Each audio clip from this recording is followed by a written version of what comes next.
again to Postcard. And of course, the banksman is with us. Welcome to sunny Spain and welcome to rainy Slovakia. Absolutely. It's like being back in Manchester. I might as well have never left. Yeah. No, you enjoy it over there most of the time because it's a lot of freedom over there that you don't get in Manchester. I intended to do something, but I didn't. I forgot. I was going to show you how you have to dress to go out in Slovakia now. And I was going to put a hoodie on, close to there. I was going to put my mask on and my hat to keep the rain off and my overcoat and everything. I look like a 1960s like secret policeman from Russia, honestly. Oh, well, listen, you don't have to put a hoodie on, surely. I like the hoodie. It makes me look really hard. Yeah, it's closing in throughout the European region. We've got it worse than anywhere, allegedly. Yeah. But, you know, you can only half trust the numbers because politics, as usual, gets in the way, Lee. Yeah. Well, Serbia is closing down again in this sort of area. Italy, we're hoping to get over to Italy as soon as possible because we've seen some houses we're interested in. But we've got to go through Serbia. Yeah, they've had a big spike there and they've really clamped down. Yeah, I know. Yeah, it's here we were in this very strange situation where everything appears to be getting back to a little bit of normality, but nobody's telling anybody. So what you're getting is the odd bar is opening. If they've got an area that's classed in, they're classing that as like an outside area, which it isn't because it's classed in. And other bars are putting up massive tents, really big sort of marquee tents, which are all blocked in and have got. And but again, that's not outside. Yeah. No. So it's just strange. All the shops are open. Yeah, apart from the kebab shops. Miss the kebab shops. Being a vegetarian. No comment. Listen, mate, we're going to tackle lots of things we've got to tackle, so we'll have to be fairly prompt with this.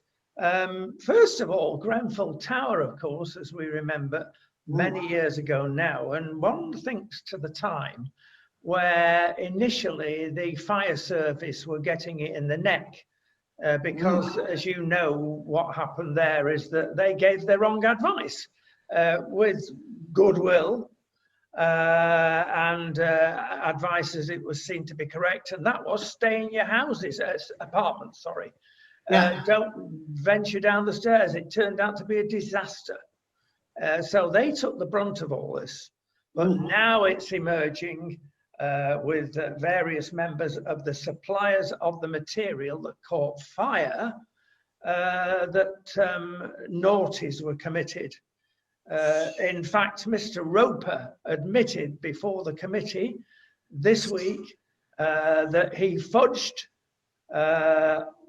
let's say lied, because that was it, the fact that they conducted tests on the material, the plastic material, and he said it at the time, it's fireproof. He knew it wasn't. The tenants of the block soon found out it wasn't because it escaped right up the block between the materials, the brickwork and everything. And he said, and he looked very repentant at the time when he admitted this. This was last week. But I was only 23, and you don't know a lot at 23. Oh!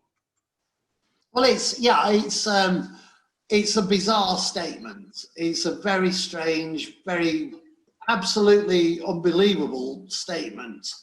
What is more important or more credible than that stupid statement is documents which were first they were first obtained by Inside Housing, a very reputable publication, and it shows that Kingspan in particular are totally unrepentant or were totally unrepentant, and were arrogant towards what had happened in what was described as a truly chilling way. But even their lawyer, Garrett Webb QC, has said that they offer a full apology for all the discrepancies that happened. Now they're claiming that in fact tests were made even in 2019 and said that the performance of the materials was validated by these tests 2015, 2016, and I don't get this 2019. But the company has, through their main spokesman, legal spokesman, said that they've offered a full apology, and quite right, they should. As far as the fire brigade is concerned, it was again an unknown quantity. It was something that they've never really experienced before, and I believe the same as you do that they did their best under the circumstances. So yeah, very, very tragic story, and again, one filled with intrigue and dishonesty. It is, and it goes on because, of course, I don't think personally we will ever know how many people, what ethnicity, and what guarded the secrets originally. How many people were in that block of flats? That'll never come out, Lee, because it's too sensitive, let's say. Well, I don't think it's too sensitive. I think it literally isn't known. For a simple reason, the Grenfell Tower was like a condominium for people from all over the world, and people were staying there for short periods. Families were visiting, and there was no control. There was a big committee there to look after that area, but nobody really concentrated. And actually ask yourself the truth, why should they concentrate? In that era, and I really mean in that era, we had freedom of movement, we had freedom of contact, we had freedom of everything. And if you want friends to stay with you, you didn't have to tell anybody. You shouldn't have to tell anybody you've got friends staying with you. But the losses, the not known factor of how many people died in that fire really will only be a small proportion. It wasn't that people were packed in cupboards and in drawers and hiding in attics and things like that. It was a simple freedom of movement of families and friends and people. And yeah, but it's an incredible tragedy, and you can see why the companies that supplied the material are actually afraid of things going out. Yeah. Indeed, that moves us actually nicely on, believe it or not, to Priti Patel, because head of the Home Office, which has been a poison cup for the last 10, 12 years, because of certain things going on there. And she's been accused, and nobody bothers, especially Boris, of course, that she's broken the rules. Now, let's be a grown-up about this. Rules are broken every day of the week within the setup, and she may have broken the rules, but certain things are coming out of the cupboard. One, of course, is that particular office is filled with the type of, we're not anti-civil servants, of course we're not, they are serving us allegedly. But there's a group that come from the same stable allegedly there, and they are extremely difficult. And one thing I did not know until today, in actual fact, was the fact that nobody actually took Priti on one side, whispered in her starboard luggo, "Hey, you've upset people." They kept stumbling. So she was being set up. No, I'm not sure she was set up. I can't. She's a very. Let's look at her background. She had a good education. but she was brought up in a particularly bad area where she was under pressure because of her ethnicity. She was attacked, she was insulted, she was just treated badly. And she grew up tough. Not that she doesn't come from a place like Salford or Manchester like we do, but she grew up tough. And that toughness is what actually took her and helped her get to the top. But 1980s management, I remember the editor of a newspaper, I won't name him, but he's quite well known. One of his major techniques of management back in the, well, it was in the late 80s, early 90s, was what he described as the art of ridicule. And that if he felt somebody was getting out of hand, then he would publicly ridicule them. Now that to me is Victorian. No, but it's not 1990s management, it's Victorian. And Patel isn't that pretty when she approaches people generally. You can see that. She also doesn't have a very particularly clean record of being honest and straightforward. And if she attacked and insulted people, swore at them, then like anybody in any form of business today, they have a recourse to complain about her. And there was an inquiry, a proper full-blown inquiry into her actions, and she was found to have actually done what she was accused of. Well, she would be, let's be honestly, in all this. Look what the committee composed of. It's like the Democrats in the States voting on Donald Trump. I mean, you know, it's kangaroo court springs to mind, and set up still springs to mind. I mean, it's wide open for a brief period. And Boris, at least, he stuck by Dominic, didn't he, for a few months? And now he's standing by Pretty. You know, you say, yeah, but it's different. He stood by Dominic Cummings because he needed it. We're at the height of a pandemic. We're at the height of a crisis. He was ill. He'd got all his own personal problems going on.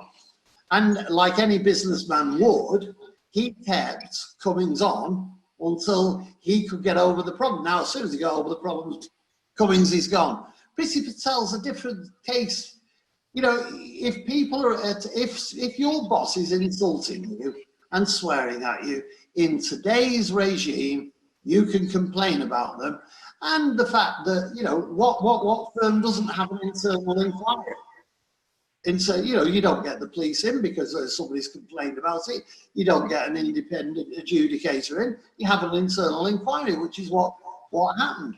Now, should Patel have carried on? She'd be allowed to carry on. I say yes, she should, as long as she's changed her attitude and mended her ways. You know, the civil servants, like you say, namby-pamby, middle-class oiks of the worst kind.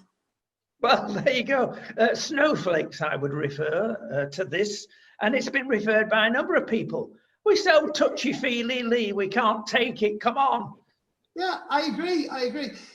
Civil servants are almost to the manner born, and here's a prime example of a civil servant, and this is at the Foreign Office, right? Now, I have a big story we're waiting to break.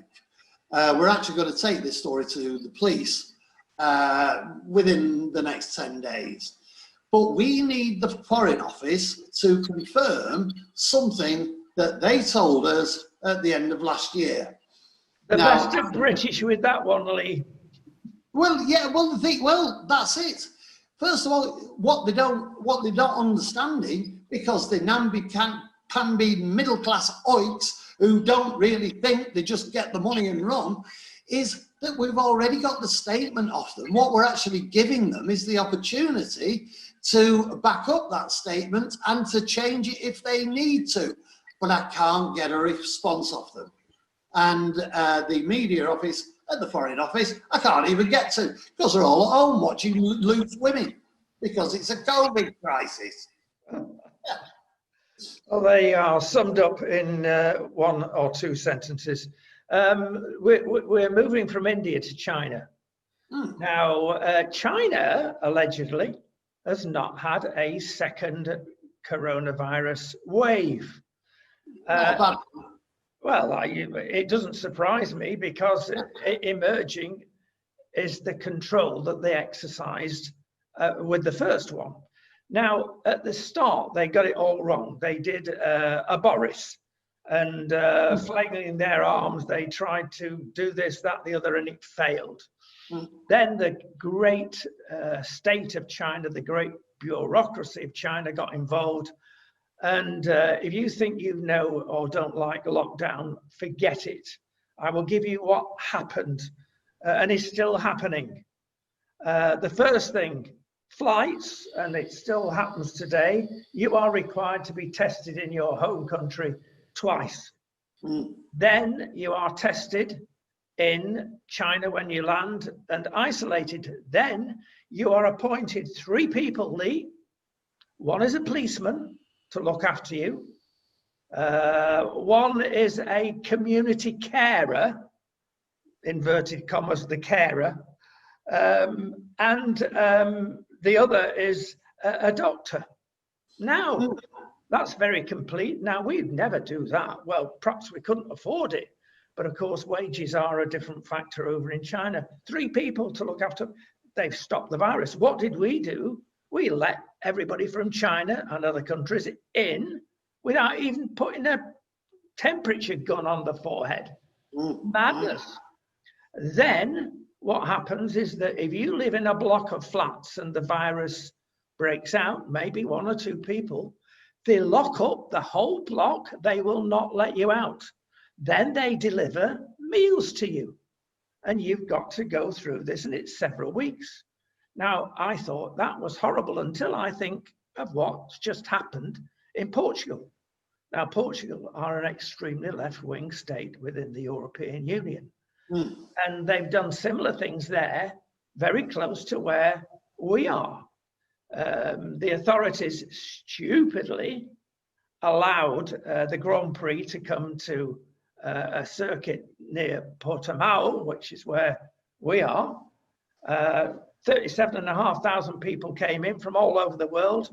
Great, they needed the money, the authorities. It's bounced back on them, Lee. This was 3 weeks ago. It's bounced back big time. And Portimao now is under lock and key almost. And they've got a campsite there. Now everybody goes, not everybody, to Portugal in their camper vans and southern Spain for winter. So they've got a campsite there, which is mainly full of Scandinavians, Dutch, and the majority are Brits. And rather than, because they had an outbreak, not great, but they had an outbreak, rather than keep them in their own caravan, they've said, whoa, we're going to put you in a 5-star hotel, which sounds very nice. Until the 5-star hotel had no facilities, no washing facilities even. Meals were supposed to be delivered. Eventually they were, and they were always cold because they came from 10 kilometers away from a certain restaurant, and people are being shut down. You could never do that in Britain. Well, it's a funny thing, isn't it? If you think what's happening in Britain now, the situation isn't that different from Portugal or from China. We are locked down. For instance, I have a date to do some filming for a major documentary in Britain, really next week. But I'm pretty sure I won't be able to go. The British Film Institute have actually lobbied on the film company's behalf to get me into Britain. It looks like I won't be able to go, and there are no flights out of Portugal. I can't drive there. The country's shut down. Now, the other thing that's happening, that happened in China, is, like you say, about deliveries of meals, and the delivery of meals in Portugal too. Meals are being delivered by students at a major university to other students, and then to people who are around. So really, this dystopia hasn't really changed. We're all getting into the same position. Now, if we say that China controlled the virus, which to all intents and purposes, if the information that's coming out of China is actually factually correct, then we are going down that same road. But the problem is, and this is the thing that worries me, and it's something that's come out in our last two or three shows, we are losing the freedom of democracy and the freedom of rights, all sorts of rights we've lost in the last 8 months that perhaps were never there in China, perhaps were never there in Russia, or perhaps were never there in other places. We are becoming a society that's had democracy incised from its soul. And for us to still be accepting that the government can say, you will not see your family this Christmas, is a very worrying situation. Maybe what's more worrying than that is the admittance by the authorities, if we don't let you out for 5 days, then you're going to do it anyway.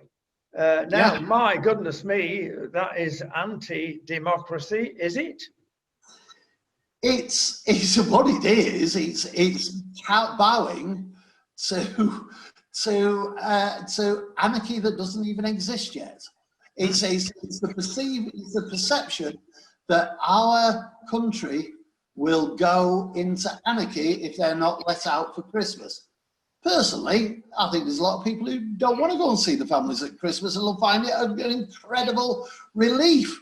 But for the government to actually insidiously try to win favour by saying, we know you'll start rioting if we don't let you out for 5 days.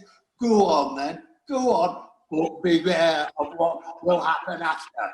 And that's really what they're doing. It's despicable.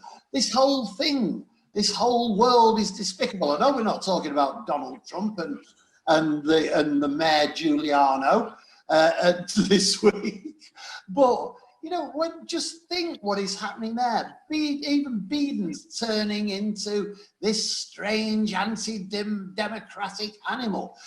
Anti-democracy is feeding to Russia and China from every democratic nation in the world. The Marxists are loving it, and the cultural Marxism that we've been banging on about for years is now becoming a reality. We've got to watch our freedom, Lee, otherwise we perish. Yeah, I couldn't agree with you more. And that is what is worrying. They are controlling the cars we drive. They're controlling the fuels that we use. You see, again, not majoring on Trump at all, but there is this big move against China over the fact that it owns the biggest amount, or does the biggest trade in rare metals. Now, the biggest attack on that is coming from America, who do the second biggest. And all that's about is they want to be first.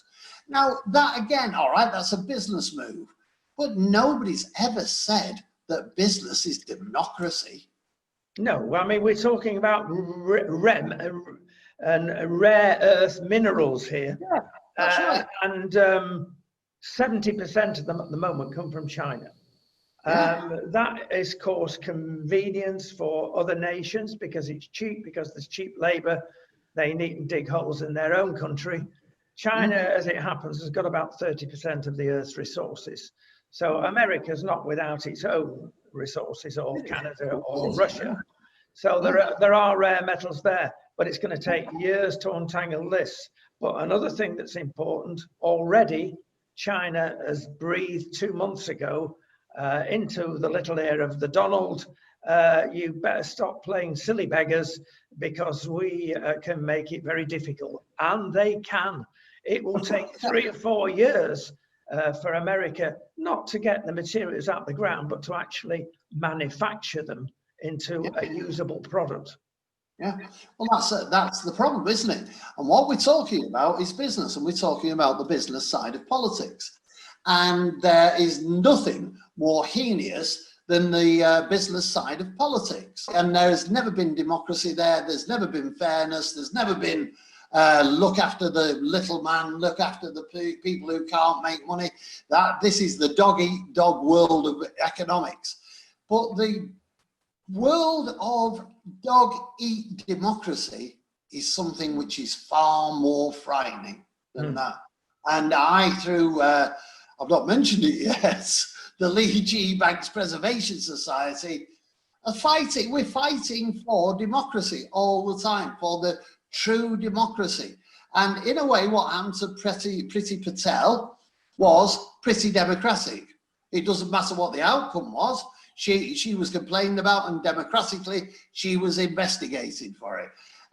What happened with Corbyn through the Jewish thing was the anti-Semitic thing was democratic. But then the democracy fell apart where they brought him back. So we'll just withhold your whip for a month.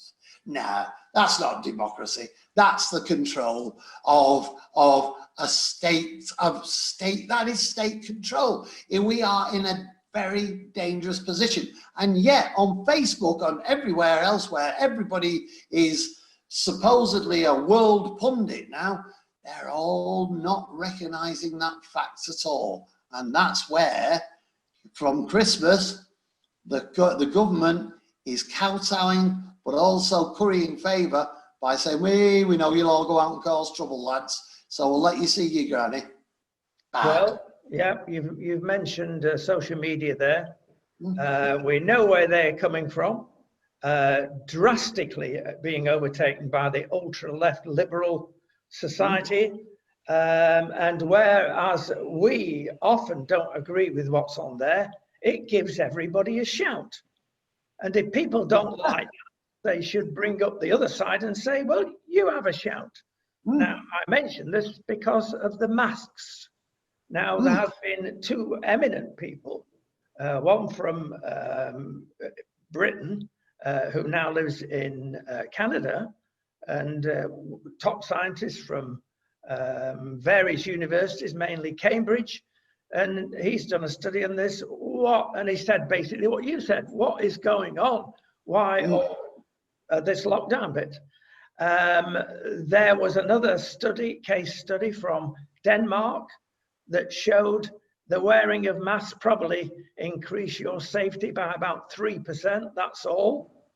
And then there was the negatives against that. So is it worth it?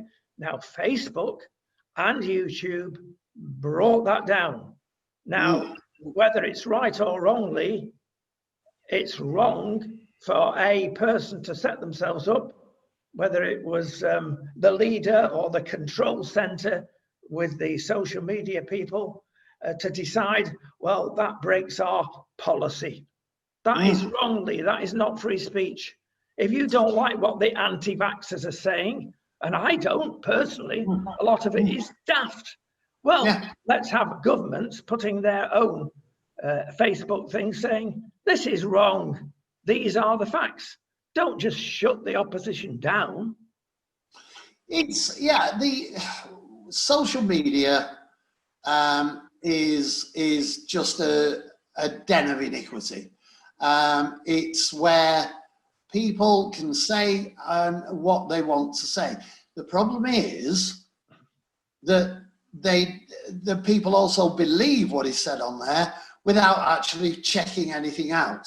And it's so easy to check things out and find out what the truth is. Now, social media has decided that it will become its own fact checker. Now, in a way, that is democratic, because every other form of media, traditional media, has its fact checking process and is sure that, or tries to make absolutely sure that what it publishes is correct.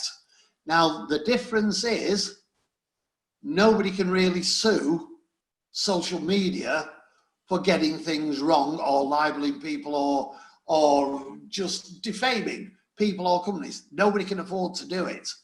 So their fact checking becomes more to do with their core presentation, which is to draw in mass advertising, than it does to do with honesty and straightforwardness. Now, that in its way, it's a good step. It's a step in the right direction, but it's actually not working well, because it stops people like me for overposting. Yet it allows racists, fascists, perverts to continue posting because they don't post as much as me. So that says that me, who is trying to tell the truth, is limited to how many times I can post a day. And that includes answering remarks made by, answering posts, answering questions, joining in laughter or something like that. I am limited to how much I can do. If you are somebody who is doing something wrong, like just doing something wrong, just lying, as long as you don't post as much as me, you're allowed to continue. Now that is bad. Yeah, they don't pick you up. And we have got one over, and I'm very proud of this, because as our viewers will know, and you will know, we have been taken down by YouTube, and I call out YouTube regularly because they don't like the stuff we put, left, right, middle, but they certainly don't like the right. And something else they don't like is that when we get big numbers, as we have done on our YouTube channel, we do an interview, for instance, with Katie Hopkins, 100,000 hits immediately. And of course, they have to pay us. That's the deal with YouTube. They pay us 0.0001 penny for each person. Not big money, but it's better than a poke in the eye. But as soon as you start making money off them, and they have to they owe us a fortune, semi-fortune, because every time they say, oh, well, that doesn't fit our social purposes, it doesn't fit our profiles, therefore we're taking you down. They're taking us down because they don't want to pay any blooming money out, Lee. Come on, YouTube, I've called you out. But the good news is we've found an old YouTube site. We've renamed it Air Television. So everybody, please watch on YouTube Air Television. We've started again. Not all our juicy stuff at the moment, but it will come in due course. If you want the juicy stuff, get yourself a Roku box or get yourself our app, and or even watch on a computer, and you can see what we get up to. We aim to tell the truth. There we go. That's the end of the advert, Lee. Well, let me just join in with you on the attack on YouTube and continue my attack on Facebook.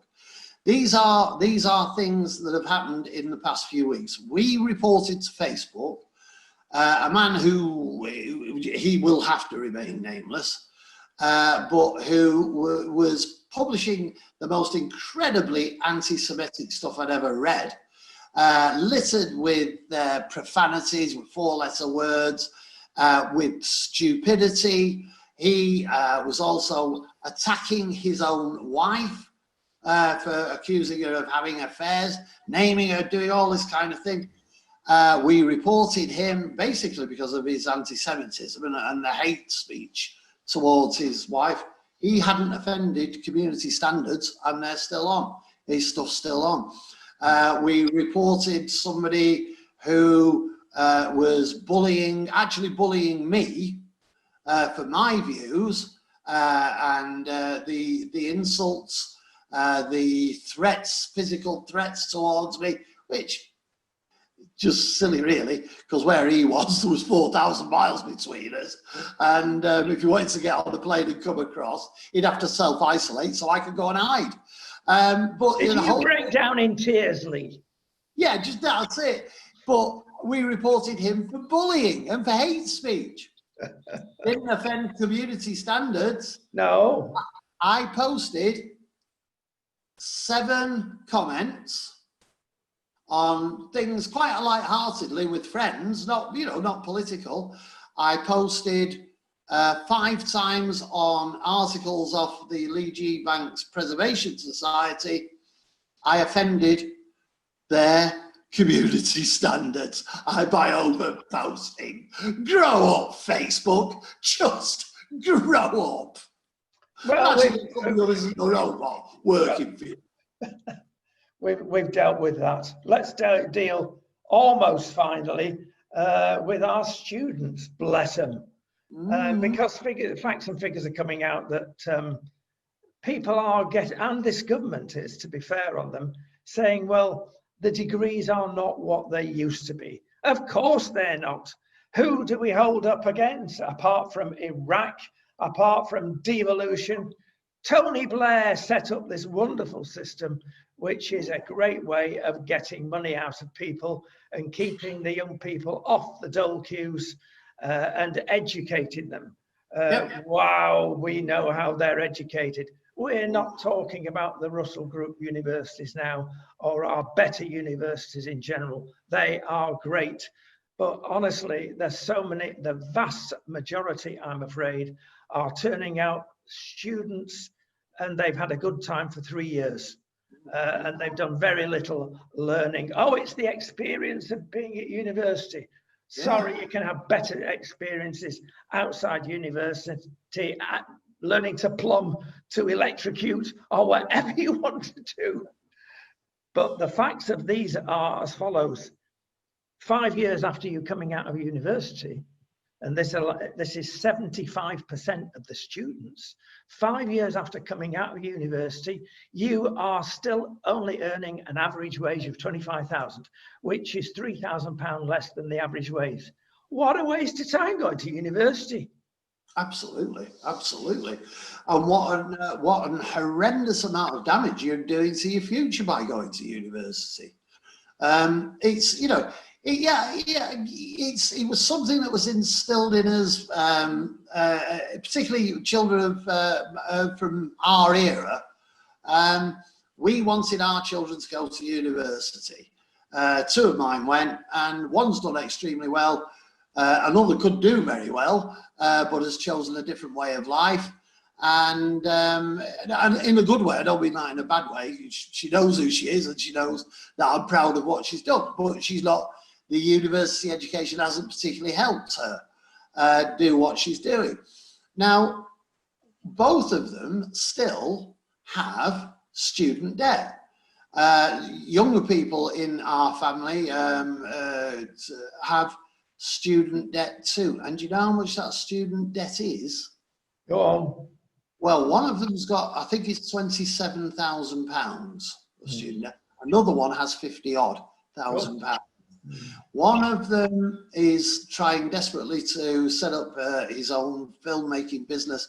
He's a brilliant filmmaker, but obviously with the way things have gone, it's hard work. So now he's working on 0 hours contracts and things like that to make ends meet. And he's picking up work. He's picking up work and he's got a part-time job.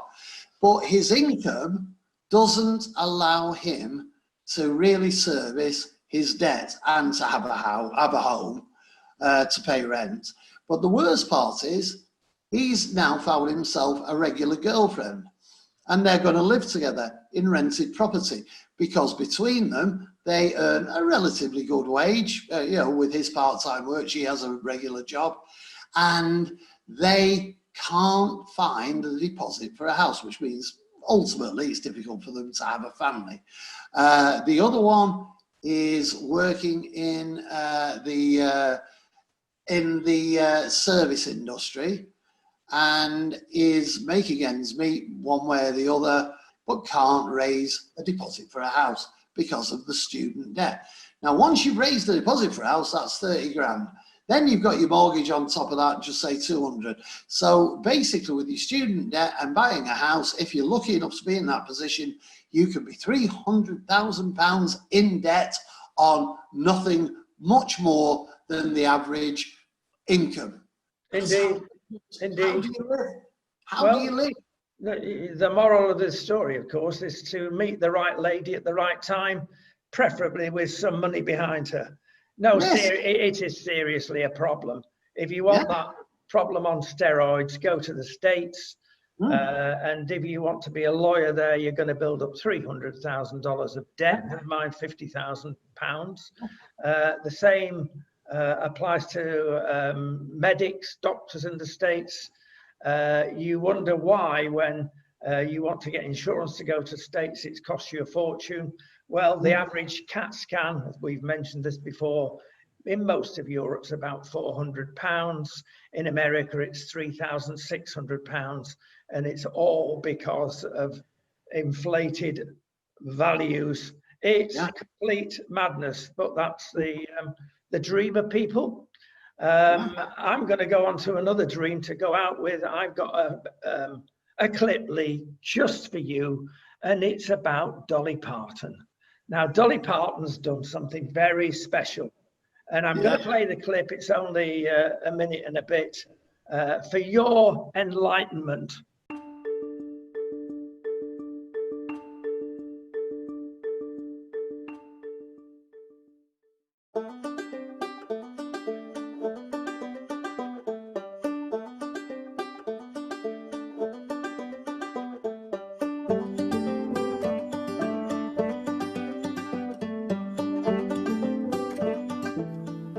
That's what I understand this morning. I haven't read up enough. They told me that just before I went on the air, that they may be asking me about that. So I'm just happy that anything I do can help somebody else. And when I donated the money to the COVID fund, I just wanted it to do good. And evidently it is. And let's just hope we find a cure real soon.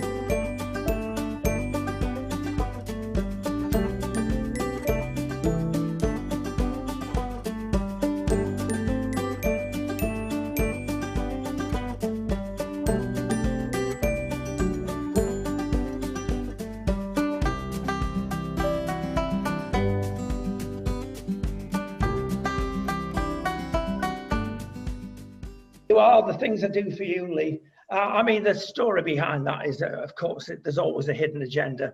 The COVID virus does affect the chest somewhat, or maybe it's a bit of self-interest that Dolly has gone along this route. How generous she is.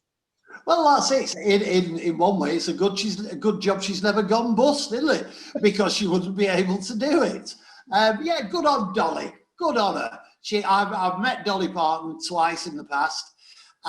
She is one of the most blousy, flamboyant, funny, charming, witty, just wonderful people with an incredible voice and a way of making you weep with her ability to sing. But for her to say, let's do this, what a good thing she's doing. Good on her. I didn't think Lee would have noticed the voice, but there again he did. And thank you, Lee. We'll see you next week. Brilliant.